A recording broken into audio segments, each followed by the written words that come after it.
यहोवा ने मनुष्यों को सारी पृथ्वी के ऊपर फैला दिया और सारे मनुष्य इस पृथ्वी पर अलग अलग स्थान में जाकर बस गए। बाइबल में इन मनुष्यों के वृत्तांतों में परमेश्वर ने नूह के बेटे शेम की वंशावली को चुना, क्योंकि वो पहला उठा और बड़ा बेटा था। सो हम सब उत्पत्ति की किताब 11 अध्याय के 10 वचन से आगे हम जो है अध्ययन करते चले जा रहे हैं, और वहां ऐसा लिखा है 10वां वचन, शेम की वंशावली यह है, जल प्रलय के 2 वर्ष पश्चात जब शेम 100 वर्ष का हुआ, तब उसने अर्पक्षद को जन्म दिया। 11 वचन, और अर्पक्षद के जन्म के पश्चात शेम 500 वर्ष जीवित रहा और उसके और भी बेटे बेटियां उत्पन्न हुई। जल प्रलय के 2 वर्ष बाद शेम 100 वर्ष का हुआ, और जब शेम 100 वर्ष का हुआ, अब उसका वंश आगे बढ़ता चला गया और उसके यहां एक बेटा उत्पन्न हुआ जिसका नाम उसने अर्पक्षद रखा। अर्पक्षद के जन्म के बाद अगर आप वहां बहुत ही महत्वपूर्ण बातों को देखेंगे तो हम पाते हैं कि शेम के भी बहुत से बेटे बेटियां उत्पन्न हुई। ये परमेश्वर का अनुग्रह, उसकी आशीषें हैं, परमेश्वर की दया है जो परमेश्वर ने नूह के द्वारा उसके पुत्रों पर भी बनाए रखा है, और वंश बढ़ता बढ़ता और बढ़ता चला जा रहा है। सो अब हम आगे चलते हैं और आगे चलकर हम नूह के बाद एक ऐसे परमेश्वर के अभिषिक्त दास को देखेंगे और उसके जीवन से बड़ी बातों को देखेंगे, और गहरी बातों को देखते हुए परमेश्वर के महिमा को हम करने पाएंगे, और उसका नाम है अब्राहम। सो चलिए हम देखते हैं अब्राहम का जन्म और अब्राहम के जीवन से शिक्षाप्रद बातें। उत्पत्ति का किताब 11 अध्याय और उसका 20 वचन में, जब रू 32 वर्ष का हुआ, उसके द्वारा सरूग का जन्म हुआ। 22वां वचन, जब सरूग 30 वर्ष का हुआ, तब उसके द्वारा नाहोर का जन्म हुआ। 24 वचन, जब नाहोर 29 वर्ष का हुआ, तब उसके द्वारा तेरह का जन्म हुआ। 26 वचन, जब तक तेरह 70 वर्ष का हुआ, तब तक उसके द्वारा अब्राम और नाहोर और हारान उत्पन्न हुए। सो हम यहां पर देख रहे हैं शेम के वंश में अब्राहम का जन्म हुआ। उसके पिता का नाम तेरह है। यह अब्राहम वही अब्राहम है जो परमेश्वर के दर्शन और परमेश्वर की इच्छा को पूरा करने के लिए अपने जीवन को पूरी रीति से उसने समर्पित किया। आइए हम अब्राहम के जीवन और उसके परिवार से देखते हैं कि अब्राहम के जीवन में कौन कौन सी आशीषमय बातें हैं। उत्पत्ति 11 अध्याय और उसके 27 वचन से अब हम आगे देख रहे हैं अब्राहम के जीवन के विषय में। तेरह की यह वंशावली है। तेरह ने अब्राम और नाहोर और हारान को जन्म दिया, और हारान ने लूत को जन्म दिया। 28 वचन, और हारान अपने पिता के सामने ही कसदियों के ऊर नाम नगर में, जो उसकी जन्मभूमि थी, मर गया। तेरह के 3 पुत्र हुए, अब्राम, नाहोर और हारान। और हारान के द्वारा लूत का जन्म हुआ और उसकी मृत्यु ऊर नामक नगर में हो चुकी।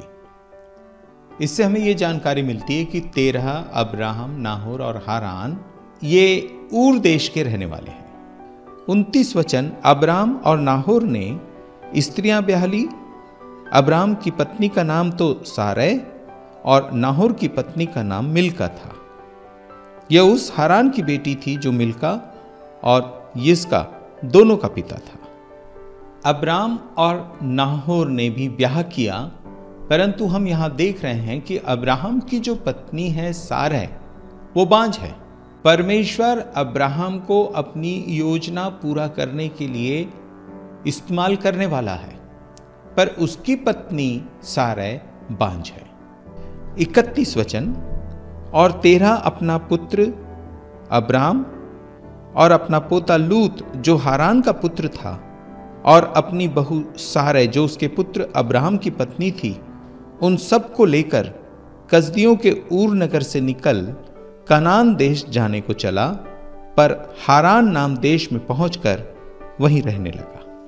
वचन में लिखा है कि तेरह कनान जाने के लिए अपने पुत्रों और अपने बहुओं के साथ में निकला, परंतु वो हारान में आकर रुक गया। और उसके बाद जो हम 32 वचन में पढ़ते हैं, जब तेरह 205 वर्ष का हुआ तब वह हारान देश में मर गया। जब हारान देश में तेरह पहुंचा, वो बस गया और मरने तक वो वहीं रहा।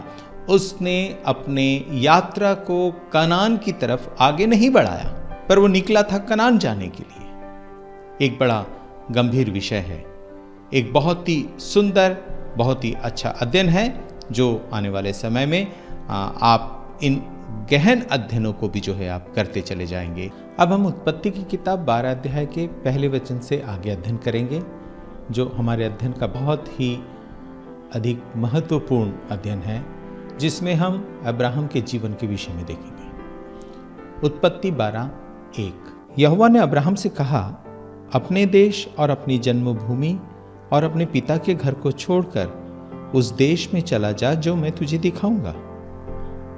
यहां एक बहुत ही अद्भुत बात आपको देखने के लिए मिल रही है। यहोवा परमेश्वर अब्राहम से बात करता है, और जब परमेश्वर बात करता है तब उससे कह रहा है कि अपने देश और अपनी जन्मभूमि को छोड़कर उस देश में चला जा जो मैं तुझे दिखाऊंगा।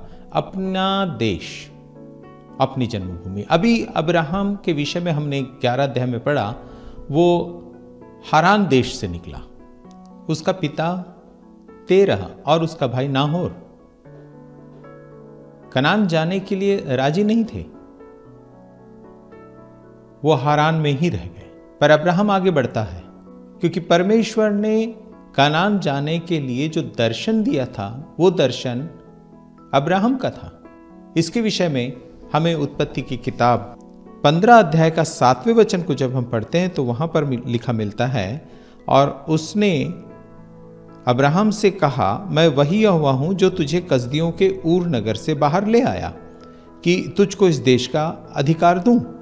12 अध्याय का 1 वचन और उत्पत्ति की किताब का 15 अध्याय का 7वां वचन हमें बतला रहा है कि परमेश्वर ने कनान का दर्शन, एक जाति का दर्शन, परमेश्वर की इच्छा को पूरा होने की जो बातें थी वो अब्राहम के लिए थी, और अब्राहम के द्वारा उन बातों को परमेश्वर पूरा करने जा रहा है। पर जब अब्राहम ऊर देश से निकलता है तो आपने यहां पर देखा 11 अध्याय के 31 वचन में मिलता है कि तेरह अपना पुत्र अब्राहम और अपना पोता लूत जो हारान का पुत्र था, और अपनी बहू सारै जो उसके पुत्र अब्राहम की पत्नी थी, इन सबों को लेकर कसदियों के ऊर नगर से निकल कनान देश जाने को चला।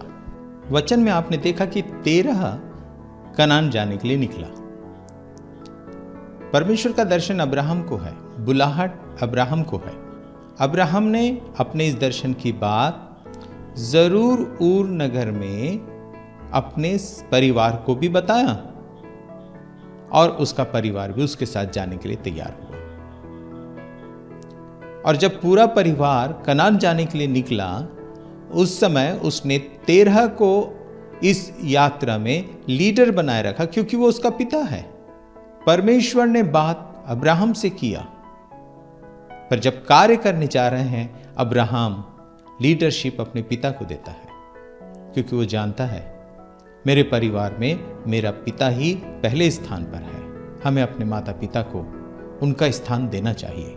अब्राहम अपने पिता को उसका स्थान दे रहे हैं। उत्पत्ति का किताब 12 अध्याय और उसका 2 वचन, और मैं तुझसे एक बड़ी जाति बनाऊंगा और तुझे आशीष दूंगा, और तेरा नाम बड़ा करूंगा, और तू आशीष का मूल होगा। 2 वचन में परमेश्वर अब्राहम को अपनी योजना बतला रहे हैं, और उस योजना में परमेश्वर उससे कह रहे हैं, मैं तुझसे एक बड़ी जाति बनाऊंगा।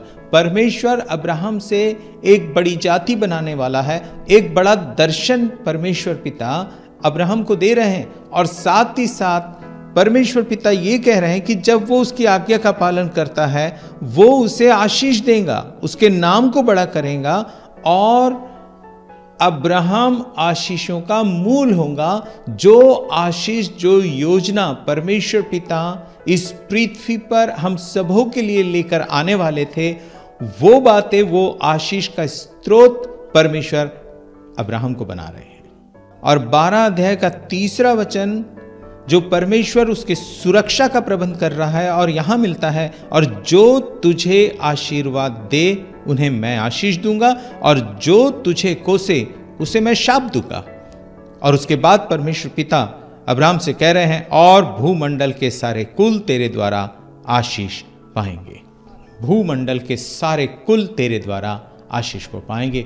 परमेश्वर उन आशीषों की बातें जो अब्राहम के लिए कर रहे हैं, सिर्फ अब्राहम के लिए, अब्राहम के वंश के लिए नहीं, परंतु परमेश्वर पिता इस पूरे यूनिवर्स में पाए जाने वाले हर एक स्थान पर परमेश्वर अब्राहम के द्वारा उन्हें आशीषित करने जा रहे हैं।